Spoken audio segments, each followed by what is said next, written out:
How Progressive Snapshot works.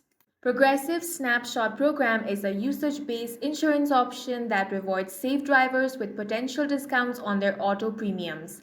By installing a plug-in device in your car or downloading the Snapshot mobile app, Progressive monitors key driving behaviors, hard braking and rapid acceleration, late night driving between midnight and 4 a.m., total miles driven, and phone use while the vehicle is in motion.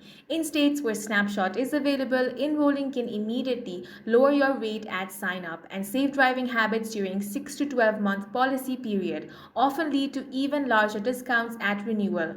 On average, $94 at sign up and $231 at renewal. However, Snapshot does not guarantee your rate won't increase. Unsafe habits detected by device can raise your premium, and rules vary by state. Some states apply your driving results for the life of the policy after one enrollment period, while others keep you in continuous monitoring. If multiple drivers or vehicles share your policy, particularly young or inexperienced drivers, be mindful that their behavior may affect your discount. Before signing up, speak with your local Progressive agent to understand how Snapshot works in your state and decide if the potential savings outweighs the risk. And that's all for this video. If you found it useful, make sure to hit the like button and subscribe for more videos like this.